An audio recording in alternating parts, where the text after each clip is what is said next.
and 1.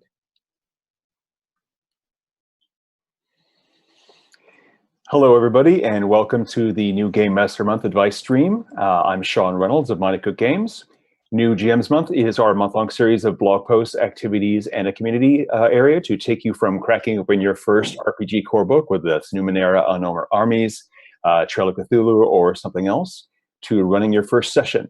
If you want to join in on the fun, you can follow us on Twitter and join the Facebook group. I am here with our panelists, Kat Tobin of Pelgrane Press. Hey. Cam Banks of Atlas Games. Hey. Charles Ryan of Monty Cook Games. Hello, everybody. And our Twitch host who's with us in chat, Matt Colville. Thank you very much for being here, and thanks to Darcy, Ross, and Matt for setting this up. Anybody have a quick introduction you want to give about yourself before we get to GMing questions? That sounds like a good idea. Why don't everybody do a quick introduction? How about you go first, Kat? Okay, so my name's Kat Tobin, and I'm the co-owner and managing director of Pelgrane Press. And we produce games like Trail of Cthulhu, which is one of the games that we're showcasing in New GM Month, as well as 13th Age, Knights of Black Agents, and #Feminism. Cam. Yeah, hi. I'm Cam Banks, and I work for Atlas Games. I'm the RPG director, and the games we make that you might be interested in include Unknown Armies, which is the one that we have currently got some great blog posts about. And we also publish Feng Shui 2. We have a new game coming out soon, which is a new edition of Over the Edge. And we are also known for Ars Magica, of which there are many, many, many books. Very cool. And Charles. Yep. So I'm Charles Ryan. I'm the COO at Monty Cook Games. I began GMing after I got the D&D basic set for Christmas of 1979. So that means I've been GMing for almost 40 years. And I've been in the game business for quite some time. And here at MCG, we began New Gamemaster Month. I think this is our 4th year, but it was an MCG only enterprise for the first few years. And so I'm the guy that has put together the curriculum for New Gamemaster Month. And then this year, I was fortunate enough to rope Kat and Cam, Atlas, and Pelgrane into joining forces with us and broadening the scope of it and bringing in more new GMs. Great. Well, thank you all very much for being here. So first question is just a warm up. Oh, yes, Charles. I don't think we need to introduce Matt on his own stream, but I just wanted to thank Matt for hosting us on this. And Matt and I go way back. We used to work together at Last Unicorn Games. And Matt, I presume you're listening. Here's something that's kind of interesting. Today's normally my GMing night, and I run a survival horror campaign, and Christian is in that campaign. But we had to cancel tonight, and this is running a little bit earlier. But if the timing had been a little different, as it looked like it might have been earlier this week, you would have been able to say hi to Christian here live and on video. Just throwing that in there. All right. So quick warm-up topic is, why do you enjoy GMing? Because everybody was new to GMing at one point, and I would like to hear our panel of experts just talk very briefly about why GMing is something that you enjoy. And I'd like to start with Kat, please. So I think that for me, one of the reasons why I really, really love GMing is the moment of realization when you're running an investigative type game, as I tend to do quite often. And you just see that dawning moment of realization in the player's eyes as they're like, oh, and suddenly it all comes together for them. And all of the little things that you've seeded all the way through the adventure suddenly all comes together in this one perfect, exciting, now we know what we're going to do. Let's get into it. Let's finish this kind of moment. And I love that kind of the realization and the sense of achievement that you feel from your players when they crack that mystery and when they understand what's going on. I really love kind of creating that situation for people. Very nice. What about you, Cam? I like putting on funny accents because I have one myself. One of my greatest joys about GMing is that that when your storytelling always talks about a beginning, a middle, and an end. I do the beginning really well, and I don't know how to do anything in the middle, and players are really good at doing that. So, and then the ending, I can kind of make sense of it once we figure out what happened during the game. So GMing is wonderful for throwing situations out there to see if people will do something interesting with them, and you have no idea half the time what they're going to do. And that sense of sort of exploring the imaginations of other people at the table is what I really get a kick out of. I don't want necessarily to tell my story. I'd rather they tell a story. That's one of the big things about GMing that I really like.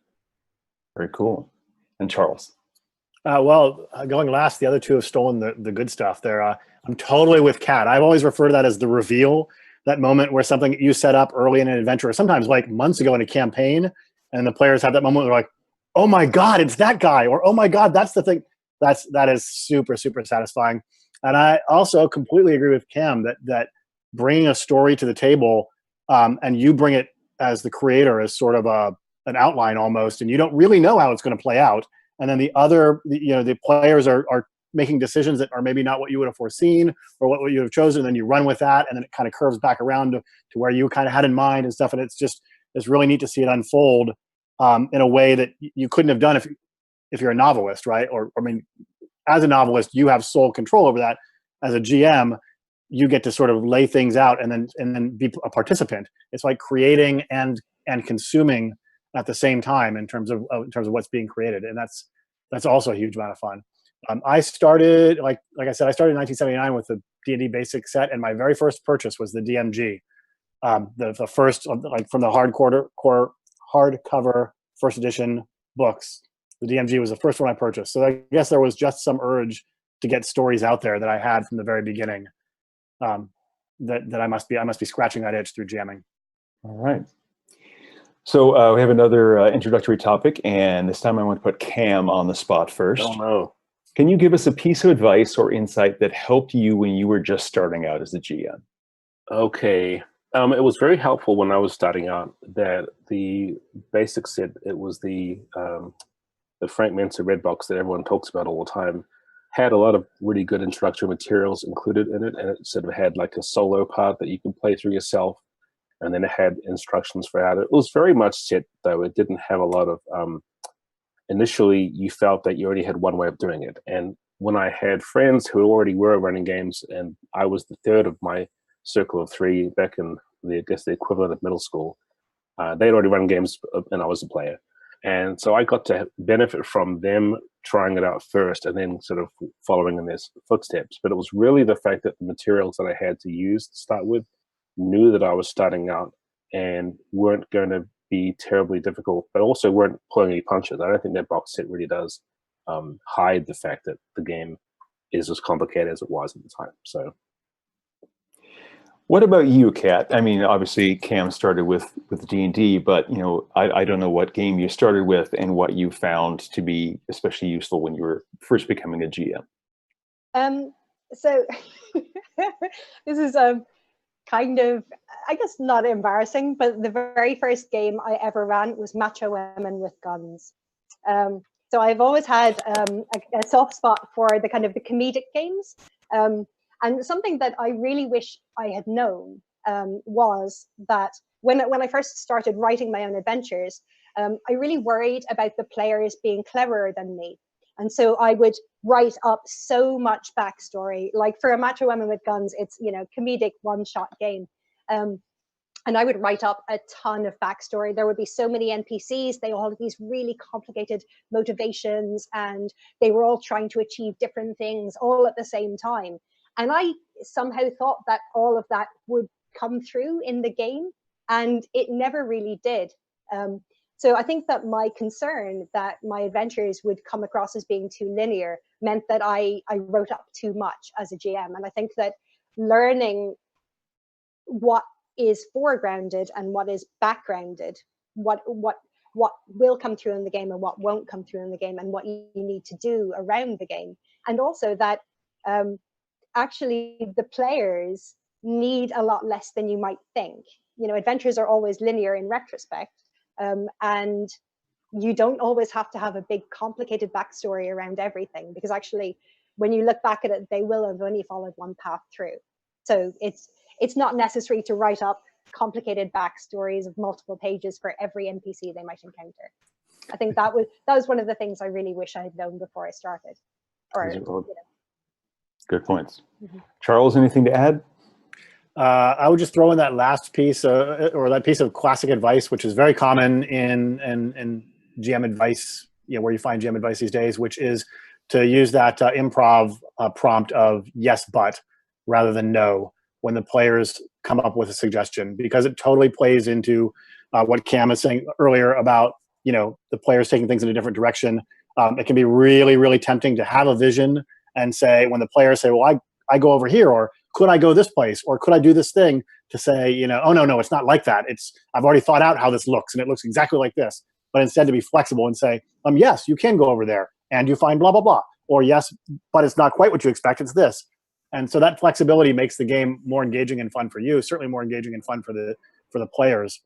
And it sounds like easy advice. It actually can be a bit it can be bit difficult to kind of figure out how to walk the line and make that work effectively, and not have the game just degrade into anything goes. But it makes it fun. Great. So we have a question from the chat from 3x3. As a writer, do you write dialogue before you say it at the table? Anyone? I have never done that. I think it's an interesting idea. I've made up names for characters before, and certain call signs or other things that maybe they're known for, like a catchphrase. But I think on my feet all the time, and so the improv side of it is super huge for me. Like off what they do, the dialogue never ends up being something I prepare in advance. What about you, Kat? I also tend not to do that. What I'll usually have is a list of names, because I find it hard to think of names on the fly. So I'll have kind of a list of names that I'll have made in advance, and then I'll usually have a kind of a character concept in my head. So I'll maybe have like a famous film star or TV star, and I'll go, they're kind of like that. So then when they encounter the NPC, I can just snap straight into it and just improv, because I know in my head how they'll react to things. I can just improvise all of the dialogue. I often base just kind of one-off NPCs off people I knew in real life that nobody at the table knows, but it's like, oh yeah, I went to college with this person and this is how they act, and I can just immediately do that. Yeah. What about you, Charles? So I would take it a step further. I would say that not only do I not write dialogue ahead of time, but I also won't write descriptions. Like some adventures, published adventures, will have box text that describe the room or describe the scene or whatnot, and I won't do that. What I will do is I'll write a handful of bullet points of the most important things based on the impression. So rather than saying, you walk into a room, it's 50 feet by 60 feet, and the ceiling is 20 feet high, and there is a large fireplace on the other side, instead I might write just a bullet point. Really big room, hot because of a blazing fire, and things. Because what happens is then, as the GM, instead of reading a piece of paper to the players, which is always boring, it was boring when you did it in biology class, and it's boring at the game table. Instead, I'm referring to a note, but I'm actually describing extemporaneously. So I'm giving the place color and volume and describing the way it feels and seems, the whole scene. I'm just working from some notes, rather than having a complete description that kind of just feels boring to receive. And it also tends to assume a specific thing. That piece of box text was written as though people came in through the east door. What if they came in through the west door, right? Then you've got to modify the box text anyway. So if you just got some notes, A, it's quicker to prepare. B, you're more spontaneous at the table. And C, it's reactive to the situation, which will never be exactly what you or the adventure writer imagined it would be before putting it all together. Certainly the energy of having the thought and you want to express it to the players is very different from expressing that very same thought by reading a speech that you already had. Exactly. So like, just even if it's your own words, the tone of saying, I am going to read this thing and it has a certain cadence to it, versus, okay, then this thing happens. So I 100% agree with you there. Yep, and writing 4 or 5 bullet points is so much faster than easier than writing out all that dialogue anyway, right? So it cuts down your prep time. Yeah. Now that's very much a D&D-ism, just because since the dawn of time, D&D adventures have had, all this box text for you to read. Sometimes even, a half a page of box text for some gigantic boss encounter. We have a question from Twitter. If I've only played D&D, how hard will it be to learn a new game system? Like, other than the genre, do the different games lend themselves to a different experience? And so it's kind of two questions, but if you want to tackle either one of those, let's start with Kat. So I think that if you're learning a new game system, one of the ways to make it, I don't think it's difficult. Particularly if you know D&D, I think that's one of the more complex game systems out there at the moment. So I think that a lot of games outside of that will be much more accessible to you. But I think that a good kind of rule of thumb for choosing a new game is to look at what you enjoy in the games that you're currently playing. So if, for example, if you really like D&D and it's the rules, it's the D20 system that appeals to you, then you can look at maybe doing a D20 Cthulhu game or a D20 modern day game, or you can use the same rule system but just get a different setting. Or if it's the fantasy flavor that appeals to you, then you can look at maybe learning new game systems in different fantasy settings. So that way you're not throwing yourself in having to learn a new setting and a new system at the same time. You're still kind of taking a kind of a half step towards something that you already know. Just in terms of what was the other half of the question was how different mechanics create a different play experience. And I just wanted to touch on that as well, because I think that for us as a company, 2 of our games are really good highlights of that. So we have the Gumshoe system, which powers all of our investigative games, and that's designed to enable you to solve a mystery. But then we also have the drama system, which powers Hillfolk, and that's designed for a completely different play experience. So whereas with Gumshoe, it's more procedural, you're collecting clues and then you're using those clues to solve a mystery. With the drama system, it's literally the rules are designed to create a dialogue between all of the players. So it's designed for inter-character drama.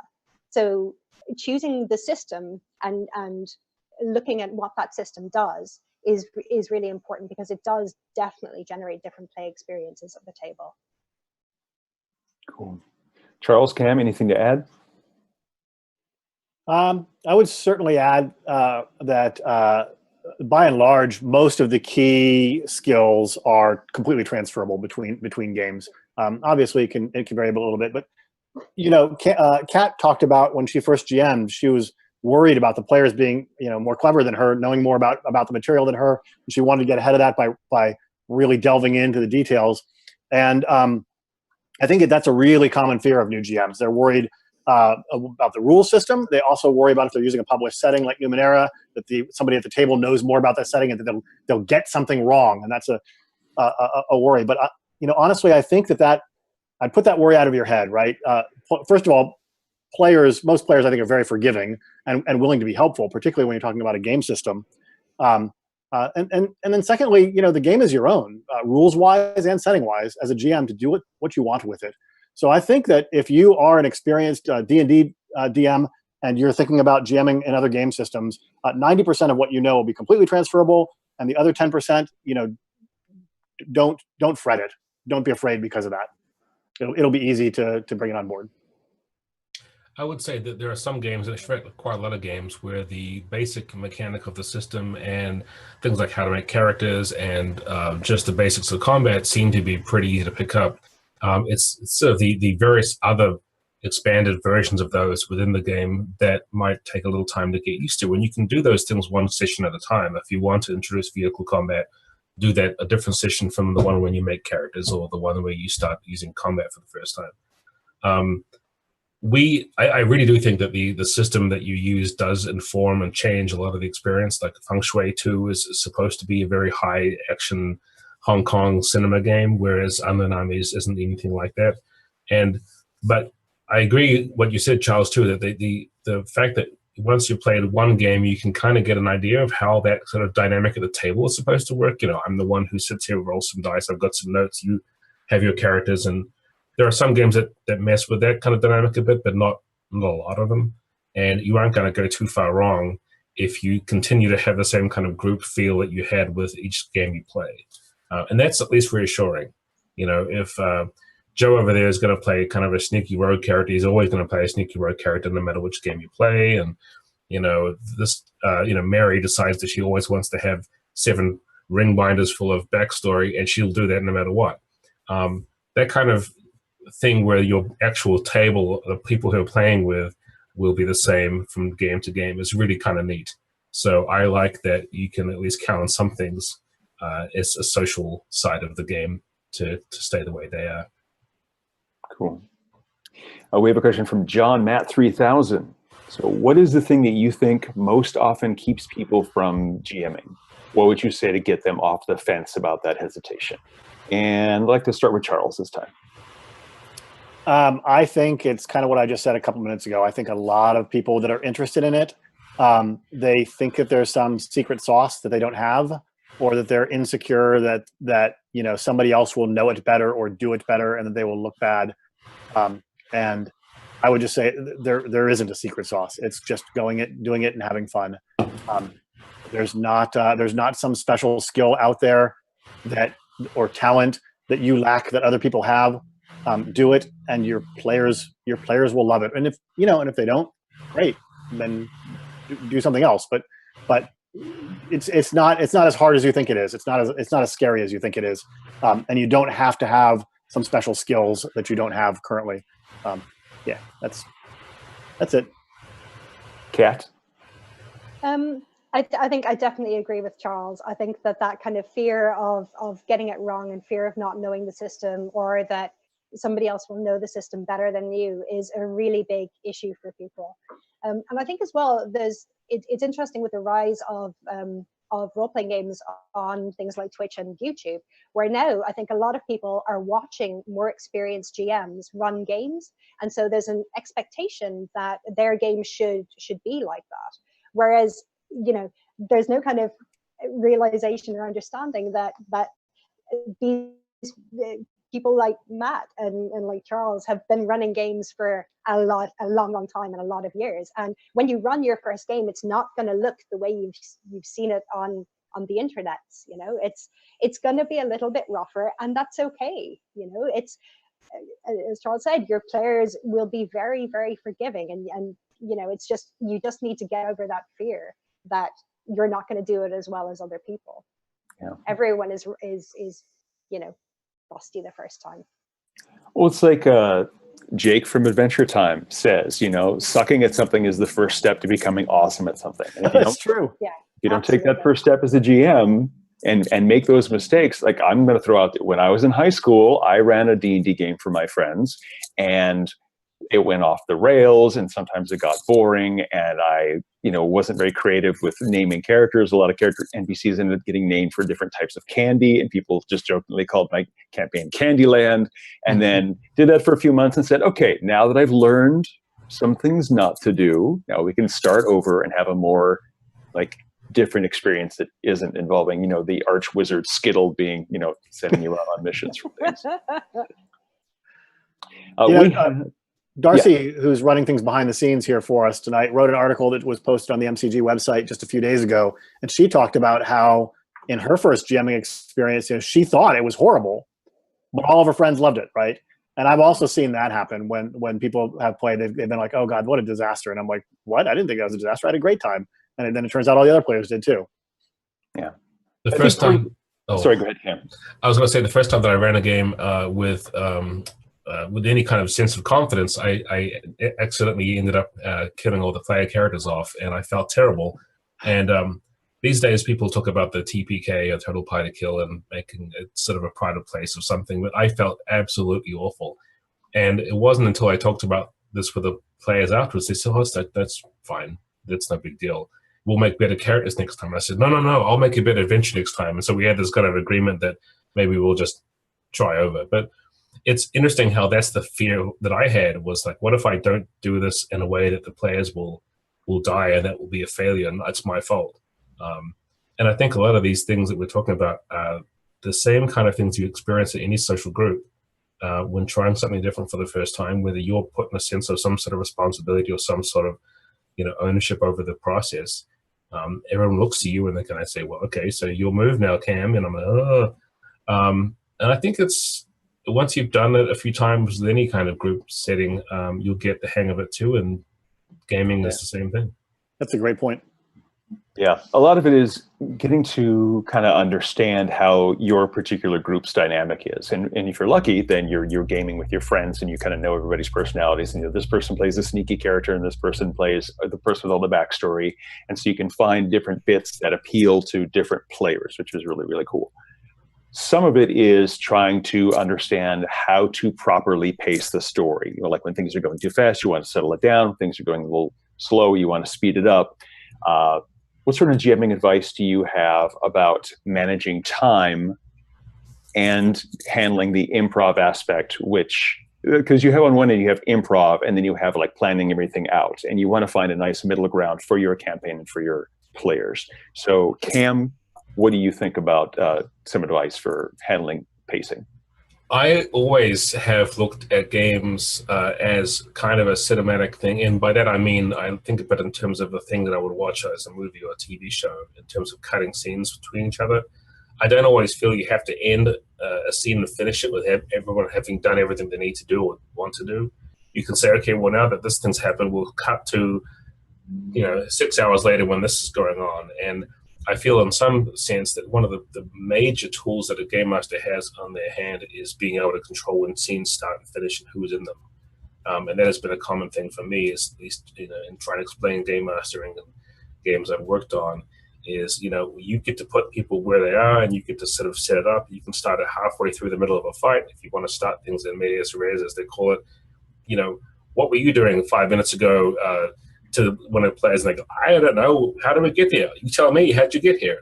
That kind of thing is great, and you can control pacing by just sort of like skipping over the boring parts and getting to something that you think might be a good set piece for the next 20, 30 minutes of play. Yeah, I think it's a great advice. Like, one of the things that took me decades of GMing to realize is that you can cut off a fight. You can cut off a combat scene when it gets to the boring part, and all you're doing is whittling down those last few hit points or whatever. You can say, okay, and then you mop up, rather than go through another 4 rounds of combat of mopping up. And related to that is the idea that sometimes you want, like a television show, you want to end an episode on a cliffhanger. And so your ending thing might be like, and the doors burst open and a bunch of monsters run in and we're stopping here for the night. And everyone's just like, oh, and they want more, and they want to come back to your game for the next session. True enough, yeah. Something that I find super useful for in terms of pacing, particularly when I'm doing one-shots or convention games and there's a set time period. I have to admit I'm not great with pacing in longer games and campaign games, because I really love hearing that kind of cross-table chat between the players when they're playing in character. So I tend to kind of just sit back and watch that and let that go. But for convention games where you do have to have a very strict you have a time slot that you have to run that game in.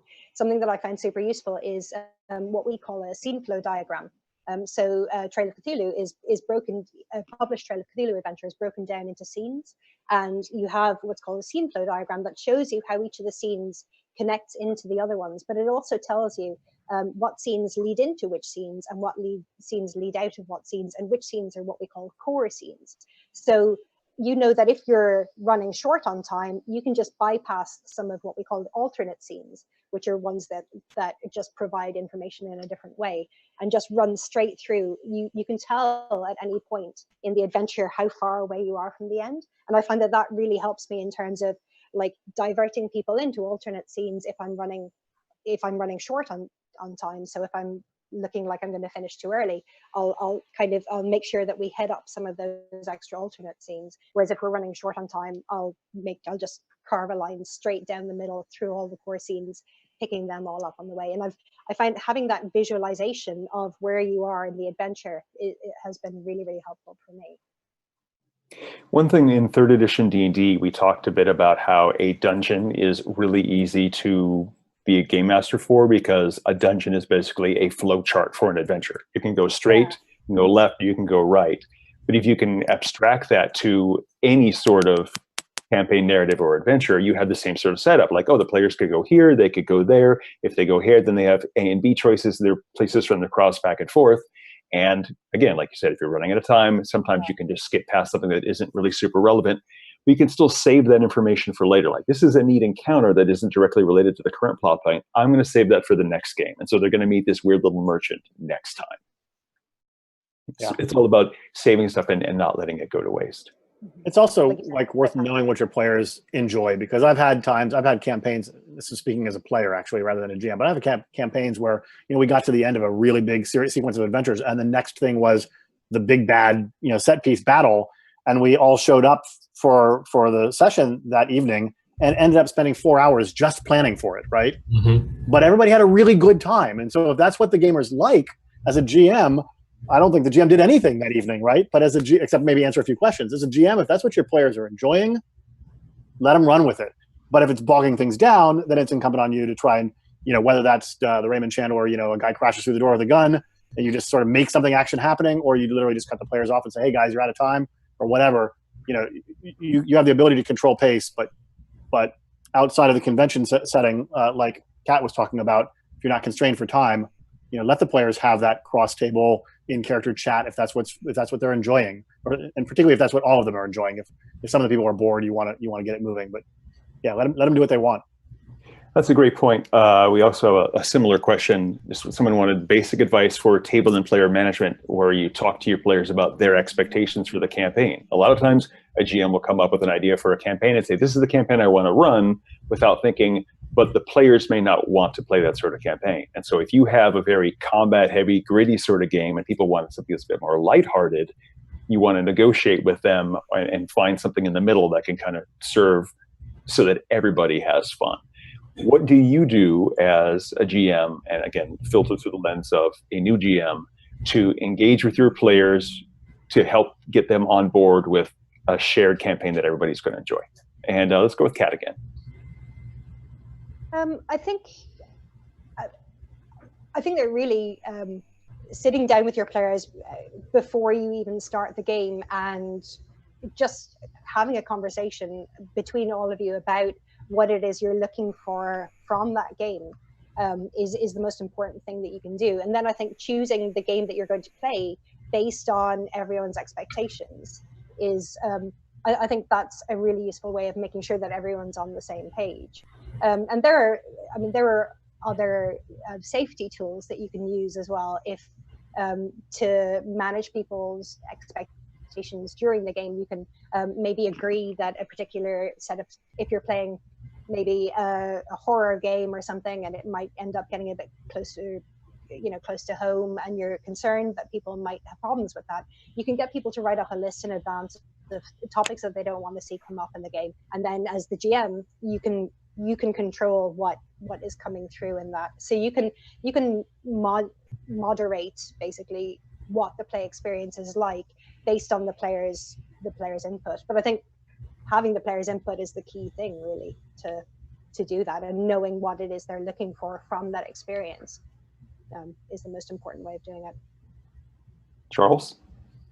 So I think that I agree with everything Kat said. I think that you've got to have a passion for what you're doing, right? So if you and the players, if what you want to do isn't, if you want to do some gritty military post-apocalyptic things and you've got a bunch of players who just are not into that at all, you're going to have a hard time making that work, because if you bend too far in their direction, you may end up not running the campaign that you want to run, and it stops being fun for you.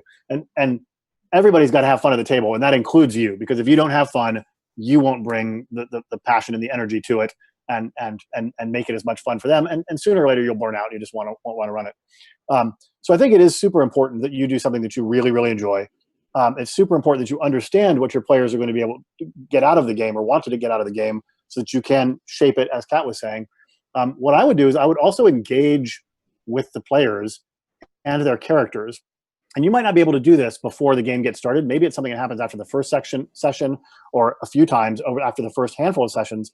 But find out what the characters want out of life, right? Like, are they just in this to kick down doors and take the gold from monsters? Or, does this player beginning to think that maybe he wants to find out who murdered his brother or something like that?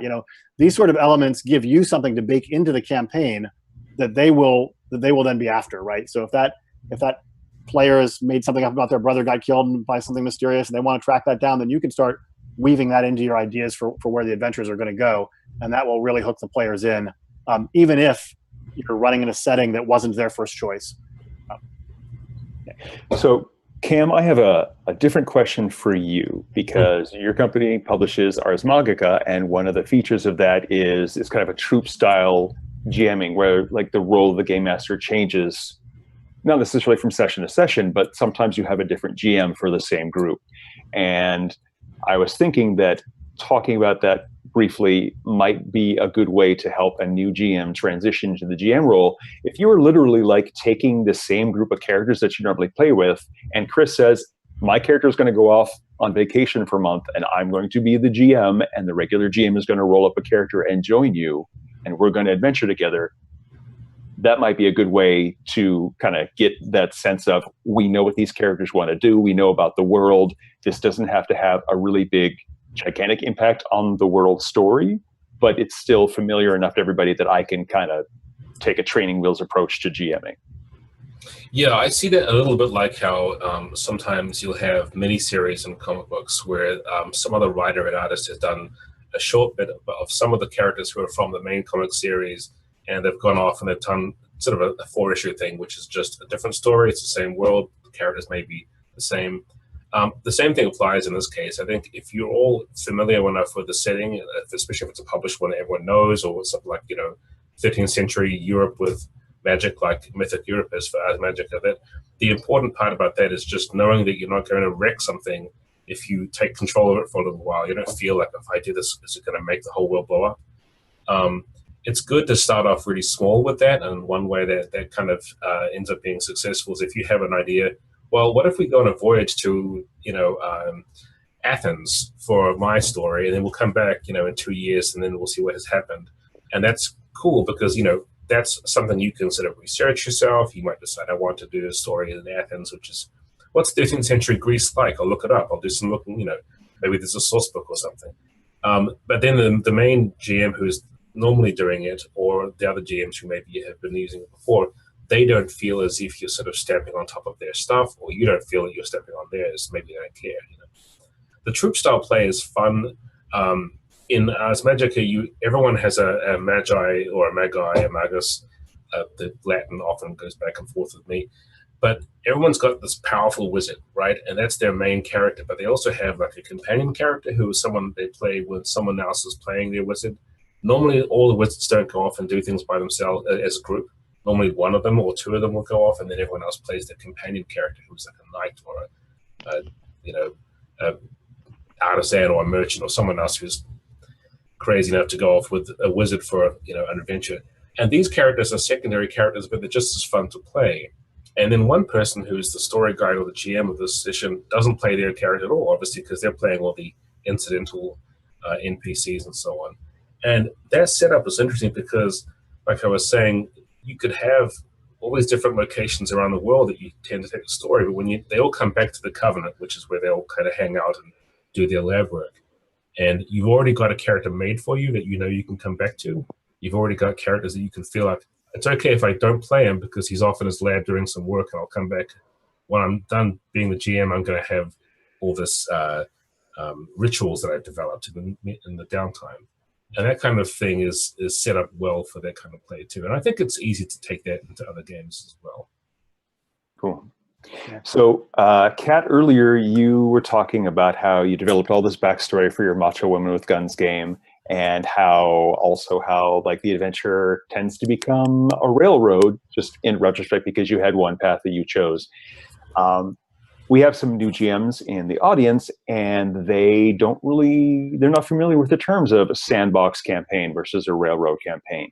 Can you just give a quick definition of that, and how you would find balance between the two ends of that spectrum? Okay, so a sandbox campaign is where you have a lot of, let's call them different nodes, and the players can essentially go through the campaign in any order. There's no set path through it. It's more like a progression. It's like they can go to a location or to maybe a time period, and they can just explore that. So Ken Hite, who's one of our writers who wrote Trail of Cthulhu, refers to that as like an ocean of clues. So you literally drop the players into an ocean of clues, and they can swim around to wherever it is they want to wherever it is takes their fancy, and they'll kind of get to an end just over time, just by kind of accumulating clues in this ocean of clues. Whereas a railroaded adventure, or a more linear adventure, is one that tends to have fewer branching paths. So there'll generally be one route through the adventure, and it will usually, it's often used as a negative term, the term railroad, because it feels quite limited often if it's not run very well, in that you say walk into a room and there's a giant box that said open this to go on to the next location. You're like, okay, I guess I open the box then. So it tends to restrict the players, and just direct them, funnel them down one path through the adventure. So a lot of our adventures tend to be more, as I said earlier, more branchings. So you have your scene flow diagram, and there'll be an introduction or an investigative trigger that will start everything off, and then it'll expand out into a number of different branches that you can go down. So yeah, so I think that's the kind of the main difference between like the kind of the more sandboxy, open-ended campaign as well. There's no particular way. Two groups will always play a sandbox campaign differently. There's no right way to play it or wrong way to play it. It's just however you want to go with it.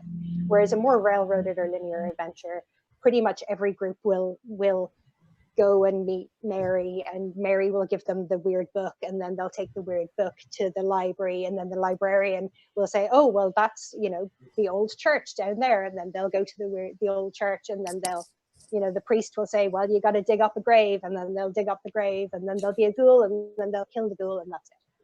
So every group will hit all of those same points in a more linear adventure. Charles, Cam, anything you want to add to that? Or tips on where to find a balance between the two?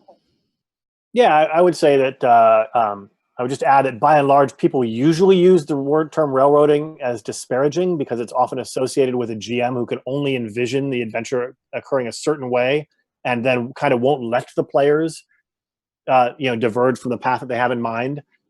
People usually use the word sandbox positively because it means an open-ended world where the players can do anything that they want.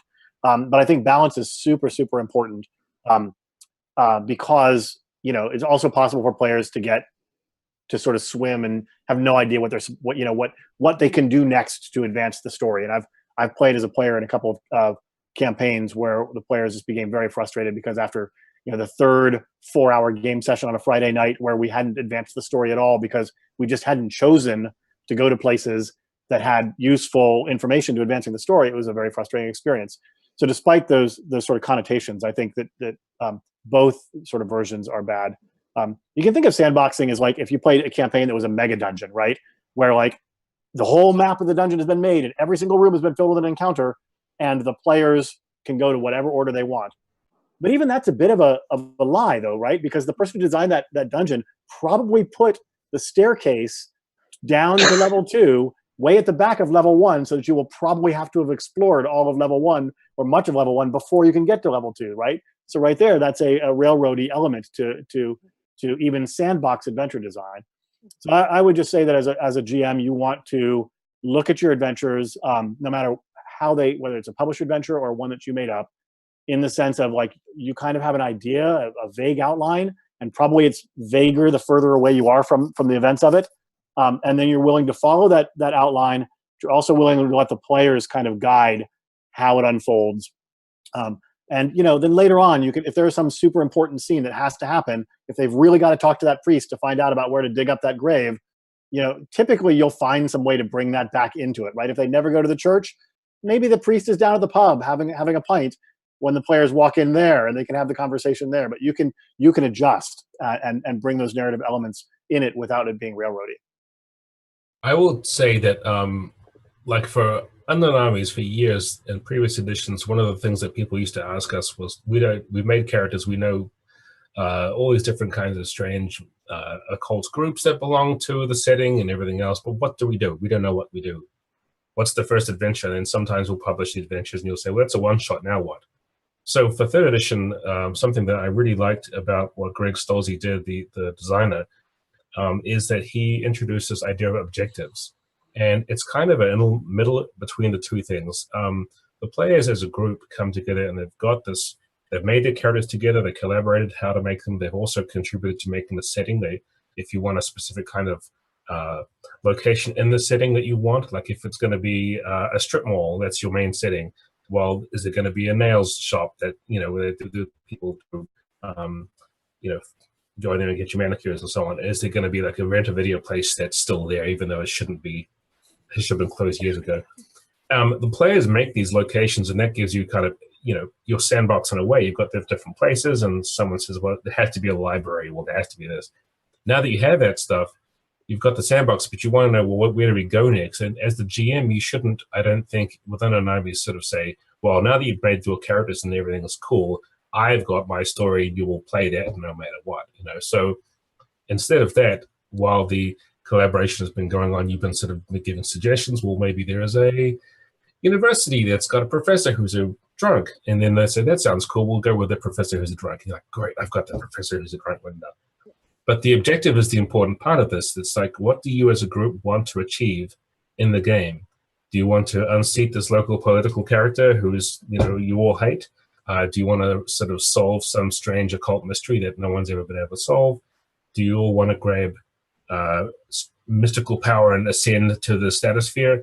These things are what the objectives are about. And once you've established that, the Game Master gets this sort of, I've got locations, I've got your characters, I've got what you guys want to do in the game. I will go away and I'll plan something, and next time we'll play and we'll see how it turns out. And each session has that sandbox in a way because you haven't really got things bolted down entirely. You don't have a fixed path. But you do also have a common idea for what the characters want to do. They all want to achieve a thing.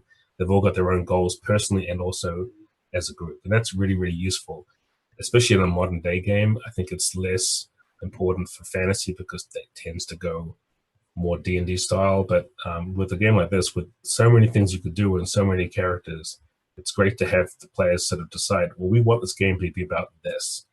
And then once we've told you that, you can go ahead and prepare what kind of awful antagonist you want for us. So we have a couple of questions that are similar and kind of spinning off of this from Ozaratai and from Jupiter Relly, which their questions basically are, if you're trying to have sandbox elements, to some extent, you have to be able to have anything happen in the campaign. Like you have these things, how do you make time to plan for that? How do you plan for that? And do I have to keep exactly what the main bad guy is doing on a day-to-day basis in my mind while you're doing that? And I think what most new GMs need to understand is the GM is controlling the flow of time in kind of response to what the players are doing. And it's okay for the GM to go, I'm going to go to the kitchen and get another soda, or I'm going to take a bathroom break, because what you really need is, I need 5 minutes to think about what this person is doing right now. You control that aspect of the time. And if you can pass off some of that time to the next game session, that gives you an extra week to come up with something that isn't like by the seat of your pants.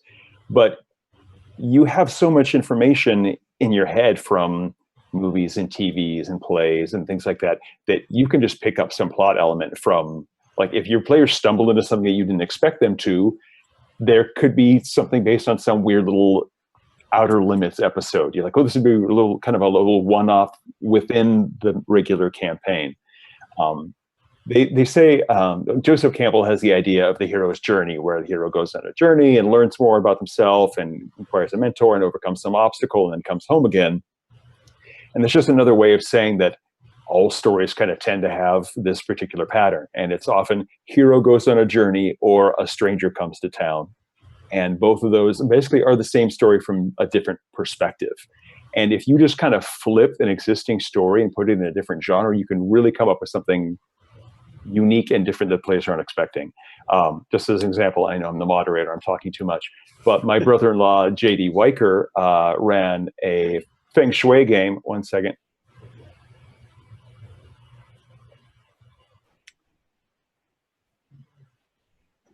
Sorry, I had a maintenance person show up and just walk into my apartment. Anyway, so he was running a Feng Shui game set in Tijuana, and the PCs are in a bar, and the ghost of the town sheriff appears in the bar, points at his son, says something cryptic, and then vanishes. And they end up having this like big old session about like, oh, it turns out that the sheriff was murdered, and some people think that the sheriff's brother was involved, and the son is conflicted, and all this stuff happens.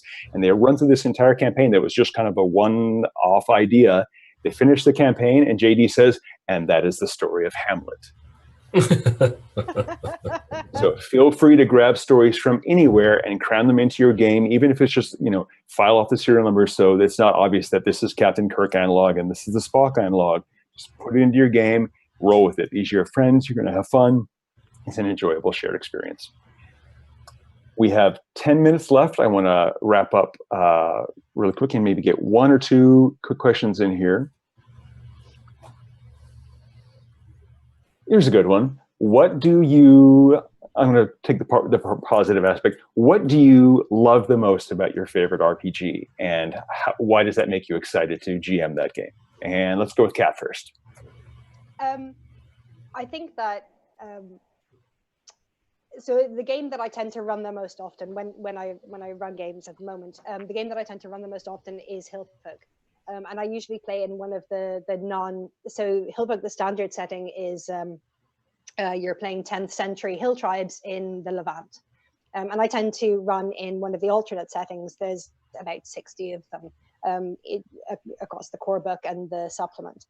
And I really enjoy running Hillfolk in the different settings because for me, one of the things that I love the most about role-playing is telling the character stories. Like it's nice to have a big plot, and I love a good mystery as well, but I really love the kind of the developing relationships between the characters and the evolution of those, the creation of friendships and the building of trust between the characters, and when things go wrong between the characters, what the fallout of that and the consequences of that. I love watching the relationships between the characters change and evolve and improve and get worse and that kind of thing. So for me, running a Hillfolk is a real, I am very much a kind of a sitting back and watching the players. Just it's like a form of entertainment.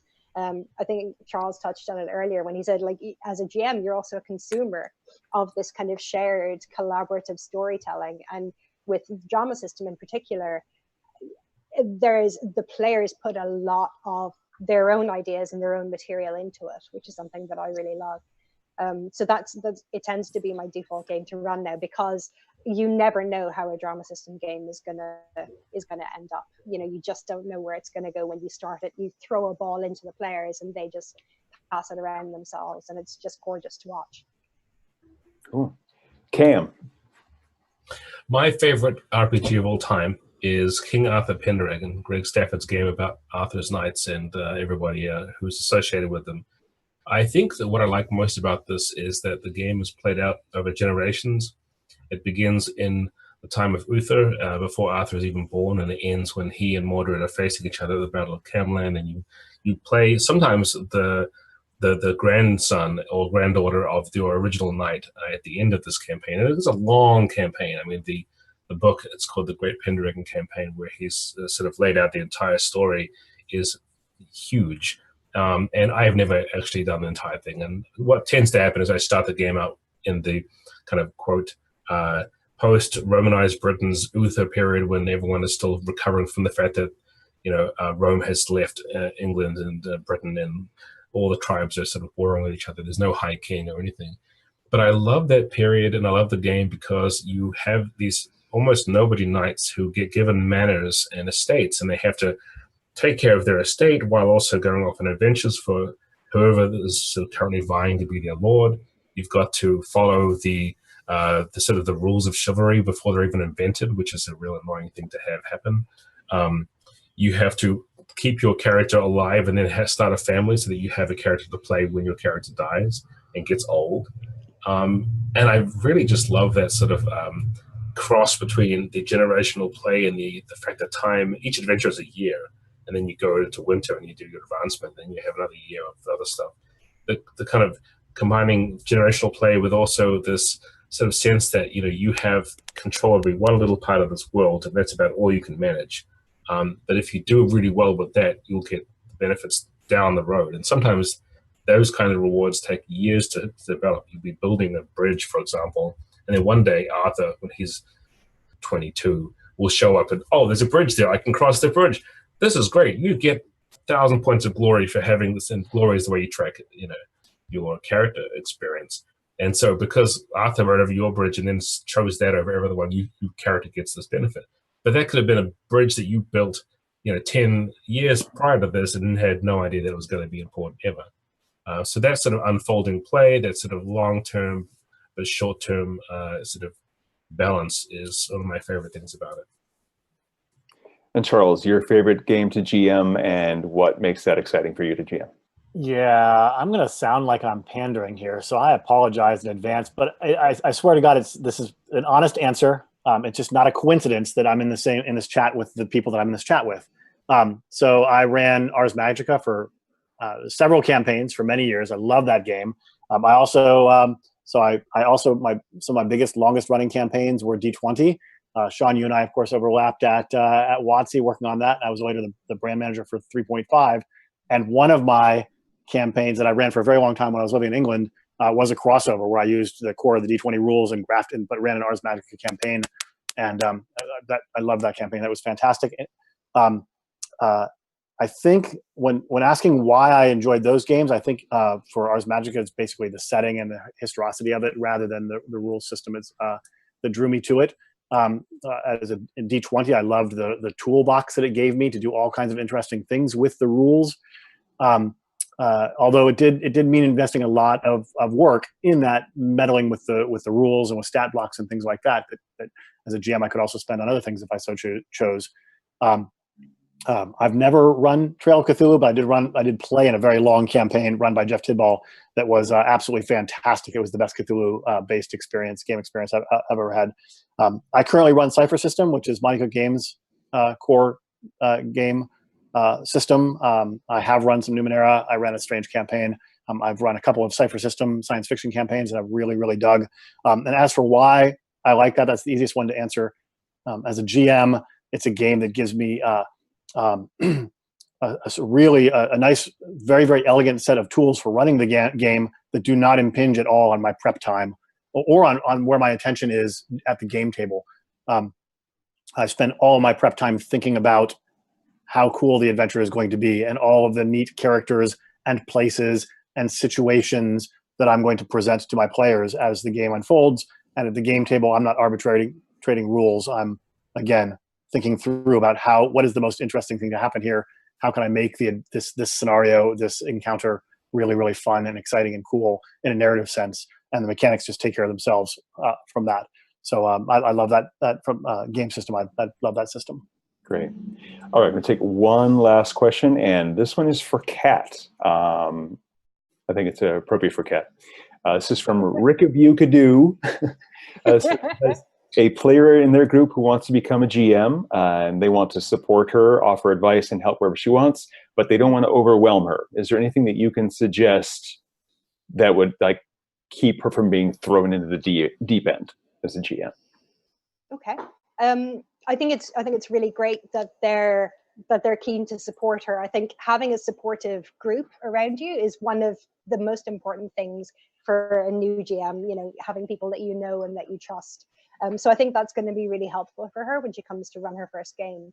And I think as well, making sure that she is able to choose, and as Charles said earlier, as the GM, you also have to run a game that's fun for you.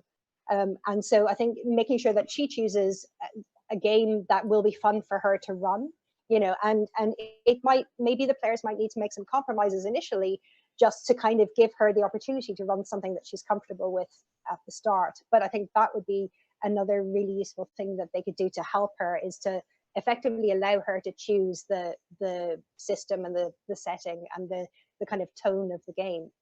And I think another thing that would be useful would be letting her, we mentioned earlier about maybe doing a side campaign off to ancient Greece. Cam was talking about maybe letting her run a one-shot or run a one-off game in their regular game group, So she might do a side quest or something like that, just as a one shot, just to kind of test the waters and see how she feels as part of the ongoing game before she actually starts her own game. I think that would also be a useful thing for her. But giving her space to, in a gendered sense, giving her space to talk as well, and listening to her, and making sure that, you know, when she is the GM, speaks, that all of the players are kind of giving her their attention and making sure to listen to her and not talking over her and acknowledging what she's saying. I think that's also a useful thing to do. That's great advice. Thank you very much. Well, we are at the end of our time limit. I want to thank Kat Tobin of Pelgrane Press, Cam Banks of Atlas Games, Charles of MCG, and our Twitch host, Matt Colville, and Darcy Ross, who is hidden and helping send us questions.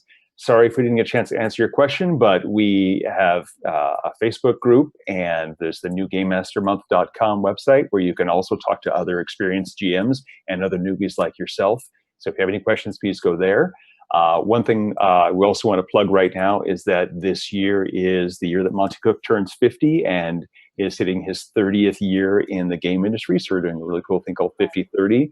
You can hear about it on our website. We're just trying to get as many people as possible to run some sort of game that weekend of Saturday the 27th and Sunday the 28th. All the information is on the MCG website. Kat, do you have anything you want to plug since we have an audience for the moment? I would just say New Game Master Month, Trail of Cthulhu. We have on our website, pelgranepress.com, we have a resource page devoted to first-time GMs running Trail of Cthulhu, as well as a page of other resources that you can download entirely for free. We have adventures, characters, everything you need. As part of New Game Master Month, we've included a link to one of our adventures, and we're going to talk you through how to run that. And that gives you a really good setup as to how to run any trail game. So I just think it's a fantastic initiative, and we're really happy to support it. And we're all kind of around on the Facebook group and on Twitter, and happy to answer any questions that people have. Awesome. Cool. Cam, got a plug for us? Yeah, I'm also thrilled that we have the opportunity to have folks try Ananamis out. It's a little different, the way that the game is set up, and the fact, like I said, the objectives and so forth, but there's a lot of resources on our page at atlas-games.com/Ananamis, I think it is. You'll find it. There's links in the chat. The best thing about this new Game Master Month thing is we get to see people trying these games out and sharing that kind of experience with other people on the Facebook, and also at other locations where they can post those experiences. And I'm happy to continue to jump in there and help people out when I see them. We also have other Atlas staff and freelancers, WJ McGuffin, who has been amazingly good at preparing this material. He is also showing up to answer questions too. And Charles is the head of New Game Master Month. Anything else you'd like to say? I do want to say, I don't think we've mentioned this for anybody who hasn't been following the program. If you go to New Game Master Month, it is a 8-step program, if you will. We do 8 posts. We're in the middle of it right now. But the truth is, while we made January New Game Master Month, you could do this at any time. And if you haven't started it, you're a couple steps behind, but it will take you between 20 and 45 minutes to do any given step. So you could it is absolutely not too late to jump in. Just go there and click on the Get Started button, and it will take you to the first post, and just go through it, and it'll walk you through. This is a program that is designed to help people who are thinking about GMing or have been thinking about GMing to do it the first weekend in February, to run your actual game, and you'll do it, and you will have fun, and your players will have fun, and you won't be a wannabe GM anymore. You will actually be a GM, and you'll realize, hey, I dig this. I can do it. It's not hard at all. So I just want to call that out. And then I want to thank the panelists. So I've never been on a panel with Cam and with Kat before, but I would do it anytime. You guys are great. If you hadn't picked out from Kat's accent, she's joining us from Ireland. So it's like, 4 o'clock in the morning there or something crazy. Cam, however, is lying to you. His accent, he may tell you one thing, but he's actually in Minneapolis. So it's not that big of a stretch for him. St. Paul, they're very different. You're not in St. Paul. You're in like Falcon Heights or something. No. We're down here deep in St. Paul. It's terrible. Oh, really? Okay. So yeah, they roll the streets up in the middle of the night. No, No, it's the same whole location. Yeah, but I mean, it's easy to confuse them when you don't live right here in the Twin Cities. Yeah, I guess my knowledge of that area is not, my geography is not strong. Anyway, thanks guys. That's about it. I have one last plug in for Monty's birthday. Then yes, and I have one last request for Kat. Can you say Ars Magica for us in your normal accent? Well, I would say Ars Magica. I learned it as Ars Magica. I played Ars Magica in the 90s, and that is how I would do it. I am definitely on the side of Ars Magica. You're not wrong, but no, neither is Sean actually. And I didn't even say Ars Magica. I think that's what Sean was looking for. Yeah, that was actually that was a chat guest requesting that. That was not me. Yeah, that was Neil Poss wanted to know. Ars. So thank you. Thank you very much, everybody. Welcome to New GM Month. Welcome to GMing, and we hope this will help inspire you to just kick that in that door and run some games. Thanks a lot. Thanks, guys.